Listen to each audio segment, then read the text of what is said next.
बिस्मिल्लाहिर्रहमानिर्रहीम बिस्मिल्लाहिर्रहमानिर्रहीम अस्सलामु अलैकुम वरहमतुल्लाहि वबरकातुहू। डियर स्टूडेंट, आज की इस वीडियो में हम लोग डिफरेंशियल ज्योमेट्री में equation of a tangent to a curve in cartesian form पढ़ेंगे। पेपर में ये सवाल आपसे पूछा जा सकता है कि derive the equation of tangent in cartesian form, तो आपको ये लिखना पड़ता है। सबसे पहले स्टूडेंट, आप लोगों ने यहाँ पे देखा कि हम ये जानते हैं कि कैपिटल आर इक्वल होता है आर प्लस यू टी। अब ये कहाँ से लाइन आती है, ये मैंने इक्वेशन ऑफ स्ट्रेट लाइन का जाके फार्मूला देखें, उसको मैंने डिराइव किया हुआ है, वहाँ से ये लाइन लिया हमने। इस प्ले लिस्ट के अंदर वो पड़ा हुआ है। आप तरतीब से अगर वीडियोस देख रहे हैं तो ये लाइन आपको पता है ये कहाँ से आई है। अब स्टूडेंट, अगला हमारा सवाल ये है कि ये लाइन एट द एंड में कोशिश करूँगा ये लेक्चर के ये आपको लाइन बता भी दूँ, फिज़िकल ज्योमेट्रिकल मीनिंग इसके। अभी फ़िलहाल जो मेरा काम है, मैं जानना चाहता हूँ कि इसको कार्टियन फॉर्म में लेके जाऊँ। तो सबसे पहला स्टेप ये है कि इस कैपिटल आर की कीमत को हमने कैपिटल एक्स, कैपिटल वाई और कैपिटल जी कह दिया, और स्मॉल आर की कीमत को मैंने एक्स वाई और जी का ये स्मॉल एक्स वाई जी दिया।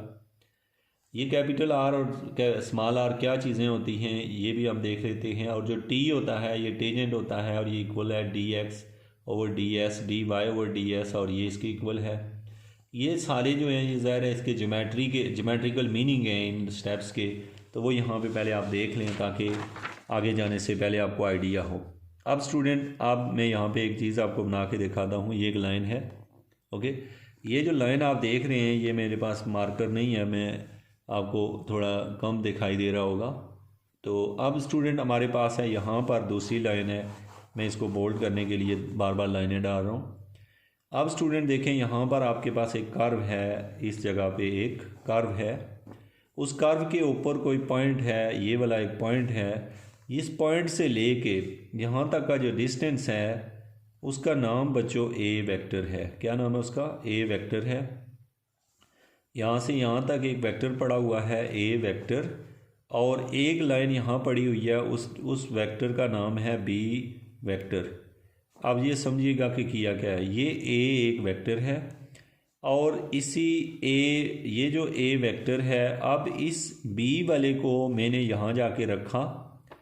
जब याद रखेंगे ए के ऊपर जाके बी को रखते हैं तो इसको हेड टू टेल रूल कहते हैं। ये जो वेक्टर है बी, अब लेकिन इस बी और इस बी में एक फ़र्क है। ये वाला बी जो है एक बी वेक्टर है, और ये बी यूनिट वेक्टर है। यानी कि ये वेक्टर और इस वेक्टर में ये फ़र्क है कि दोनों की डायरेक्शन तो एक है, लेकिन हो सकता है कि इसका मैग्नीट्यूड कुछ और है, इसकी लंबाई कुछ और है, इसकी कुछ और है।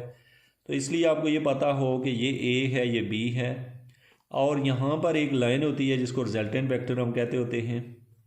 ये होती है वो रिजल्टेंट लाइन। यहाँ पर जो आप देख रहे हैं, इस लाइन का नाम होता है बच्चों small R is equal to, इसका नाम होता है small R is equal to A plus इसका नाम, इसकी जो ये जो वेक्टर होता है इसकी कीमत अगर हम म्यू या म्यू बी कह दें, इसे म्यू पता है क्यों कह रहे हैं? क्योंकि इस वेक्टर का नाम बी है।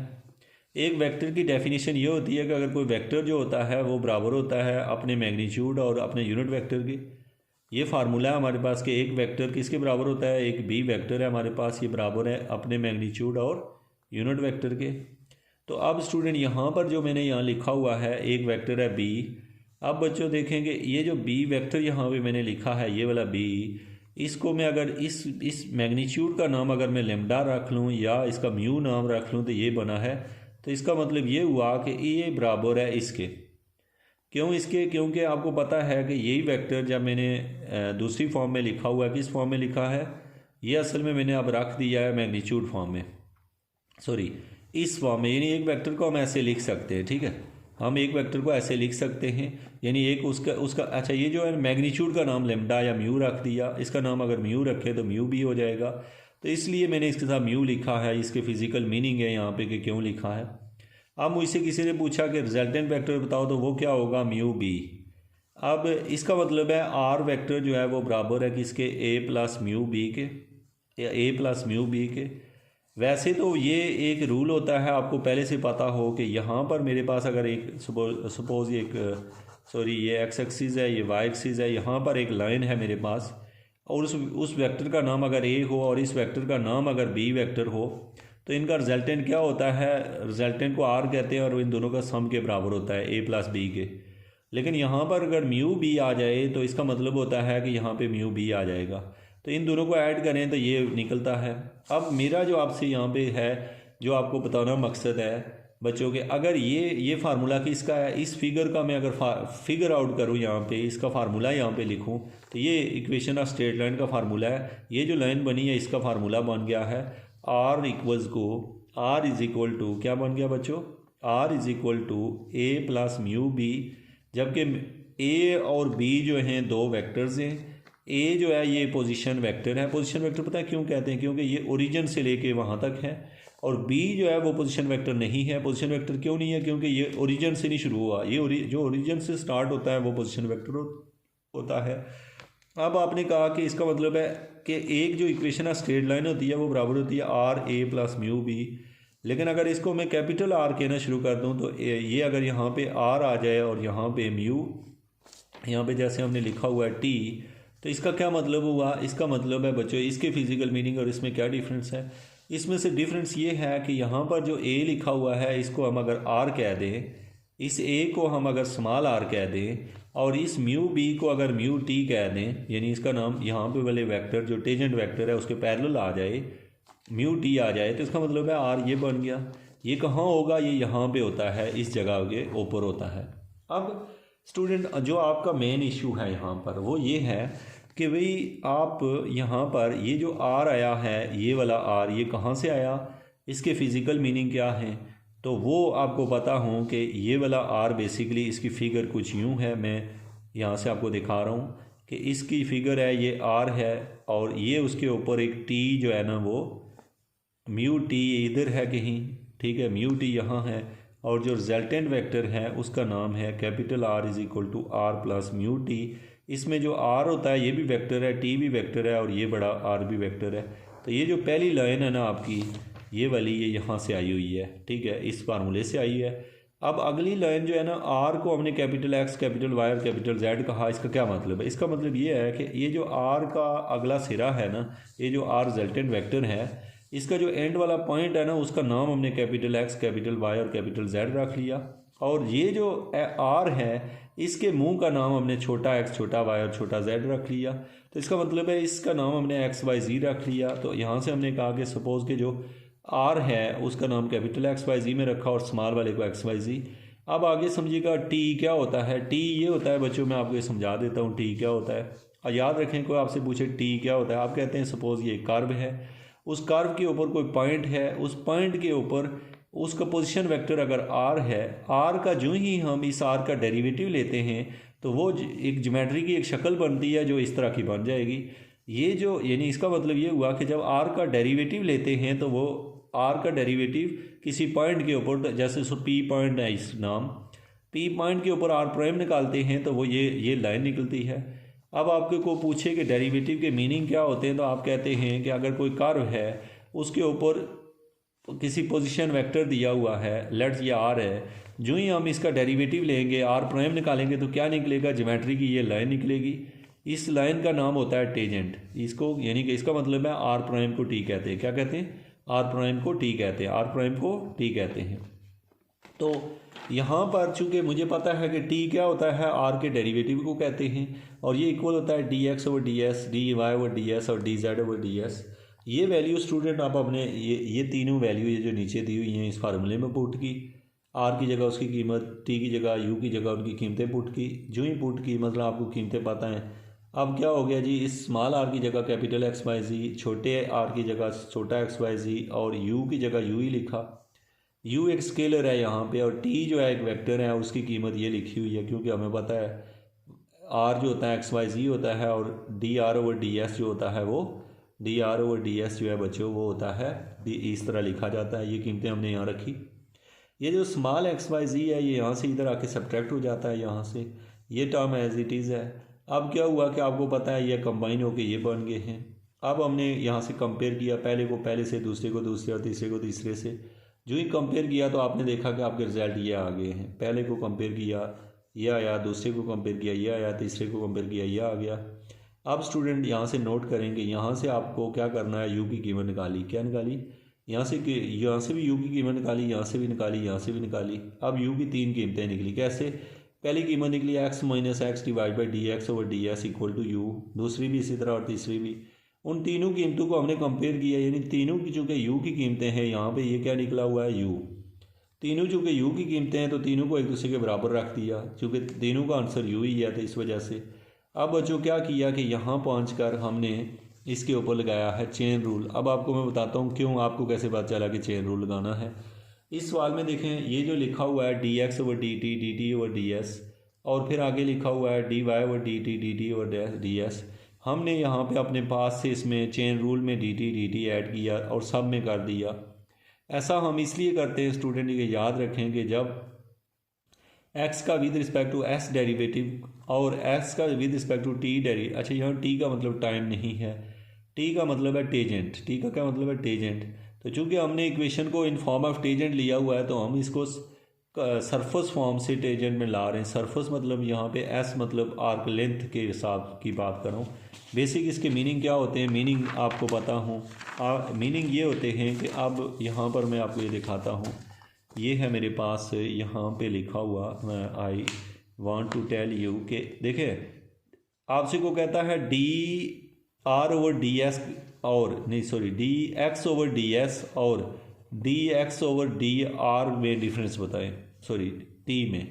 तो अब इसका मतलब क्या है? इसका मतलब ये है कि अगर सपोज़ ये कोई पॉइंट है, इसके ऊपर हम सपोज़ मैं इसे आर लिखता हूँ, आर्जी तौर पे आर लिख रहे हैं, ठीक है, ये दोनों आर हैं, ऐसे लिख रहा हूँ d r over D S और दूसरा क्या है d r over D t. इन दोनों में फ़र्क क्या है?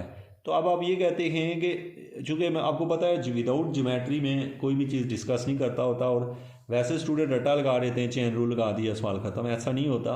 हम क्यों लगाते हैं उसके फिजिकल रीज़न होती है जिसकी वजह से हम लगा रहे होते हैं। तो यहाँ पे स्टूडेंट ये लिखा हुआ है d r over D S, इसका मतलब ये होता है कि एस क्या चीज़ होती है? ये जो आर, ये जो है ना, इसको हम आर्क कहते हैं। इस आर्क की लंबाई को एस कहते हैं, ठीक है। और ये जो टी होता है ना, जिसको आप डी टी लिखते हैं, ये बेसिकली टेंजेंट लाइन को कहते हैं। तो इसका मतलब ये हुआ कि अगर हम आर्क का डेरिवेटिव आर्क लेंथ के हिसाब से लेते हैं और उसका कुछ और मीनिंग होंगे, और जब हम उसको उसके टेंजेंट के रिस्पेक्ट से ले रहे हैं, टी के रिस्पेक्ट से, तो उसके कुछ और मीनिंग है। अब आपका सवाल है यहाँ पर कि sir D r over D S के ज्योमेट्रिकल मीनिंग क्या है? तो ज्योमेट्रिकल मीनिंग ये होते हैं कि D r over D S मतलब जब मैंने आर का डेरिवेटिव लिया तो ये एक टेंजेंट लाइन निकली है, तो इसका एस के रिस्पेक्ट से डेरिवेटिव लेने का मतलब है कि हम एस के इस लाइन के ऊपर मौजूद जो पॉइंट्स हैं उनके रिस्पेक्ट से डेरिवेटिव ले रहे हैं। मतलब मैं कहना ये चाह रहा हूँ कि ये जो नीचे चीज़ होती है यहाँ पे, इस चीज़ के अंदर क्या चेंज है? चेंज मतलब ज़ाहिर है ये जो एस आर्क लेंथ है हमारे पास, ये किसी न किसी इस पॉइंट्स के ऊपर के लिहाज से। अब लेट सपोज मैं आपको एक और मिसाल से समझाता हूँ। यहाँ पर एक रोड जा रही है, आप किसी एक जगह से दूसरी जगह ट्रैवल कर रहे हैं, और दूसरी रोड जो है ना वो यहाँ से इधर जा रही है, यहाँ से ऐसे जा रही है। अब मुझे कोई बंदा कहता है कि इस बस के ऊपर जो बंदा बैठा हुआ है, इस बस के ऊपर वो कितनी देर में यहाँ से लाहौर पहुँचेगा, यहाँ से ट्रैवल करके एक जगह से दूसरी जगह पहुँचेगा, इस जगह से यहाँ, और ये कितनी देर में पहुँचेगा, दोनों के जो। इसका मतलब ये हुआ कि ये जो जिस रास्ते पे चल रहा है उससे भी एक आर्क बना लें, एक लाइन बना लें, और जिस रास्ते पे ये जा रहा है उसकी भी एक आर्क लेंथ बना लें। तो आप याद रखें स्टूडेंट कि ये जो आर्क लेंथ है इसके रिस्पेक्ट से डेरिवेटिव लेंगे। इसके रिस्पेक्ट का मतलब होता है कि इसके ऊपर मौजूद पॉइंट्स के लिहाज से देखेंगे। पॉइंट का क्या मतलब होता है वो भी मैं आपको समझा देता हूँ कि फिर हम डेरिवेटिव लेंगे, यानी एक्स का डेरिवेटिव लेंगे तो वेलोसिटी निकल आएगी, और हम टाइम निकाल लेंगे कितनी देर में पहुँचेगा, और इसके हिसाब से जब लेंगे तो वो रिजल्ट देगा। अब हिसाब से क्या मतलब मैं आपको ये बताता हूँ, देखिएगा। मुझे कोई बंदा कहता है कि आपका ये जो एक्स है ना, एक्स एक वेरिएबल है। अब देखिए बच्चों, जब मुझे सपोज़ ये एक सवाल दिया हुआ है मुझे y is equal to X square, अब इस सवाल का जब मैं डेरिवेटिव लेता हूँ तो मैं कैसे लूँगा? मैंने लिया D Y over D S लिया, तो मैंने इसको लिख दिया 2x। अब बच्चों अगर ये जो फंक्शन है, ये वाला फंक्शन, ये आपके अगर इस रास्ते को शो कर रहा है, इस वाले रास्ते को, और ये यानी कि और ये जो निकला है ये वाला जवाब, ये वाला, इसमें क्या फिज़िकल रिलेशन है इसका और इसका क्या रिलेशन है कि ये y एक फंक्शन था, ये उसका डेरिवेटिव है। अब हमने क्या करना है, इस x के अंदर यहाँ से देख के कीमतें पुट करनी है। कहाँ से देखा जाता है, ये असल में मैं टॉपिक कुछ और समझा रहा था, बहुत इंटरेस्टिंग एक नया टॉपिक बीच में से छिड़ गया। और ये जो होते हैं, चूँकि ज्योमेट्री जो होती है, डिफरेंशियल ज्योमेट्री इतना इंटरेस्टिंग कोर्स है, बल्कि मैथमेटिक्स है ही इतना इंटरेस्टिंग कि इसके अंदर जितना आपके पास इसमें नॉलेज आप लेंगे उतना ये कम है। और इसके फ़िज़िकल मीनिंग जो हैं वो चूँकि यहाँ पर मैं आपको दिखा रहा हूँ। अब देखिएगा बच्चों, ये जो शक्ल बनी हुई है यहाँ पे, अगर मैं यहाँ पे सपोज़ ये वाली या इस पॉइंट की कीमत यहाँ पे पुट करूँगा तो मुझे इस पॉइंट के ऊपर टेंजेंट मिल जाएगा।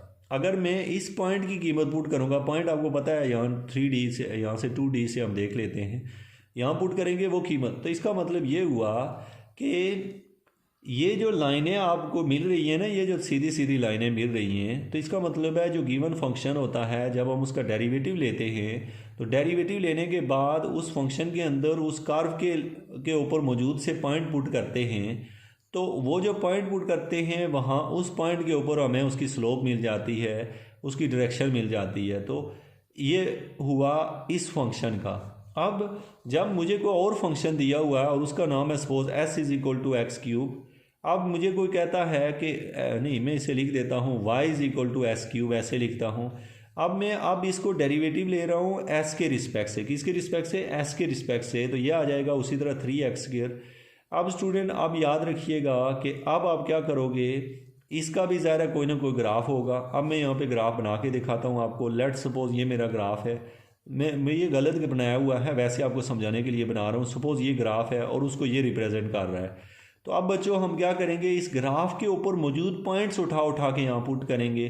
जो पॉइंट पुट करते जाएंगे वहाँ का टेंजेंट निकल आएगा। तो इससे मैं जो चीज़ आपको बताना चाह रहा हूँ वो ये है कि जब हम डेरिवेटिव लेते हैं मुख्तलिफ लिहाज से, जैसे dy/dx और dy/ds लिया, तो s का मतलब और x का मतलब बिल्कुल सेम एक जैसा ही है, लेकिन फ़र्क ये है कि जो s वाली कर्व है वो कोई और कर्व होगी और जो x वाली होगी वो कर्व कोई और होगी, बस ये फ़र्क होगा, ठीक है। और उनकी ज्योमेट्री कोई भी हो सकती है। तो इसलिए जब हम डेरिवेटिव लेते हैं तो उसके मीनिंग हमेशा, अब मैथ को नहीं पता चलता कि मुझसे क्या काम करवा रहे हैं, कौन सी कर्व पे लगवा रहे हैं, हमने बाद में वहाँ से लेके कीमतें पुट करनी होती हैं उसमें और उसके रिज़ल्ट आते रहते हैं, ठीक है। अब देखें रॉन्ग क्या होता है, रॉन्ग या राइट। रॉन्ग मैं आपको एक बात समझाता हूँ, यहाँ से देखिएगा एक और एग्जांपल से, कि मुझे कोई कहता है y is equal to x² और दूसरा सवाल दिया है y is equal to x cube. अब देखिए ये दो सवाल हैं मेरे पास।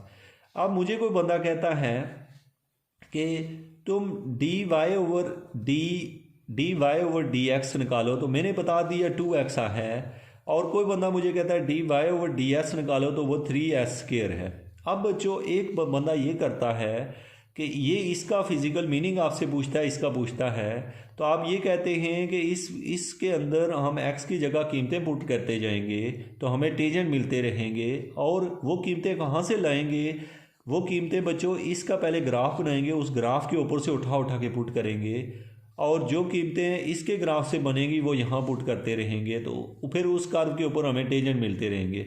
अच्छा, ये कीमतें हम लाएंगे कैसे, मैं एग्जांपल से यहाँ से फिगर से आपको फिगर आउट करके दिखाता हूँ। ऐसे कि ये देखें मेरे पास अगर लेट्स सपोज ये मेरे पास है कर्व है, कौन सी, ये x² वाली ये है अगर, तो बच्चों और ये जो x³ वाली है, s³ वाली है, वो भी यहाँ मैं ड्रा कर देता हूँ। लेट्स सपोज वो ऐसे है, s³ वाली ऐसे है ये। अब बच्चों आपने यहाँ से नोट ये किया कि अब देखिएगा जब मैंने यहाँ पे 1 लिया, 2 लिया, 3 लिया, यहाँ 1 2 3 लिखा हुआ है, इधर भी लिखा हुआ है 1 2 और 3 ऐसे लिखा हुआ है। अब मुझे कोई बंदा कहता है 1 के ऊपर इसकी कीमत बताओ, तो मैं यहाँ से देख के बताता हूँ 1 के ऊपर इसकी कीमत यहाँ सामने होगी, ठीक है। सपोज 0.5 है। तो अब बच्चे ये 0.5 मैंने चूँकि इस कर्व के लिहाज से लिया हुआ है, इसके लिहाज से, तो ये जाके मैं यहाँ पुट करूँगा तो यहाँ इस पॉइंट के ऊपर मुझे टेंजेंट मिल जाएगा। लेकिन अगर ये वाला निकाल के, यानी इस लाइन का, इस वाली जो कर्व है, इसकी कीमत अगर मैं दूसरे में पुट करता हूँ तो गलत कर रहा हूँ, मैं उसमें नहीं कर सकता। ज़ाहिर है जिस ग्राफ से बना होगा मुझे वहीं सब्स्टिट्यूट करना है। तो कहने का मतलब है सपोज़ मेरे पास ये 3 के ऊपर ये आंसर दे रहा है, ये वाली कीमत ये आंसर दे रही है, इसके पैरेलल चला सपोज़ 2 आ रहा है। अब ये 2 मैंने यहाँ जाके पुट करना है, तो जब मैं 2 वहाँ पुट करूँगा तो यहाँ वाला टेंजेंट निकलेगा। तो इससे पता ये चला कि जो डेरिवेटिव होता है वो जब यहाँ dy/dx या dy/ds लिखा हुआ है तो इसका मतलब ये होता है कि s कोई कर्व है और उस कर्व के रिस्पेक्ट से कितना चेंज आ रहा है वो ये वाली लाइन बता रही है। और इसका मतलब ये हुआ ओवरऑल यहाँ से बताना ये चाहता हूँ कि बेसिकली x जो है वो भी एक, यहाँ पे एस भी एक कर्व है और टी भी एक कर्व ही है, दोनों कर्व्स ये। हमने सिर्फ इनको चेंज इसलिए किया क्योंकि ये था आर्क लेंथ से हम उसे टेंजेंशियल फॉर्म में लेके चले गए। अभी भी बहुत सारे इसके फिजिकल या ज्योमेट्रिकल मीनिंग हैं। मेरी वीडियोस जो आप आगे देखते रहेंगे और आपको सारा जो है ये इस पर समझ आती रहेगी। और याद रखें कि अब बच्चों हमने क्या कर दिया, ये जो कीमतें लिखी हुई हैं इसमें कॉमन क्या है, देखें आप यहाँ से कौन सी चीज़ कॉमन आपको dt/ds सब में कॉमन है। अब जो सब में कॉमन है ये दूसरी साइड पे जाके क्या हो जाएगा, ये चूँकि रेशो में जब जो चीज़ होती है ये देखें ये बन गया। अच्छा ऐसा बना क्यों, क्योंकि वो जो नीचे कॉमन है ये आप लिख रहे हैं dt/ds, ये दूसरी साइड पे जाके u से मल्टीप्लाई होके हो जाएगा u dt। अब dt/ds तो उसकी हमें फिर ज़रूरत नहीं पड़ती, तो बाकी जो बचा है वो हमने यहाँ लिख दिया, ये टर्म लिखी है। दूसरी साइड पे u dt/ds है, उससे आपको इस फार्मूले को कहते हैं equation of tangent of a curve in cartesian form.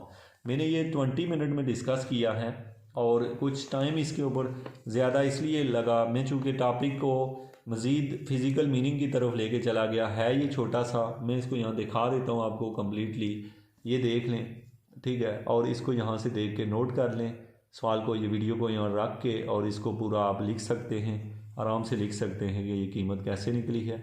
Hope so कि आपने इसे अंडरस्टैंड किया होगा। Thank you so much.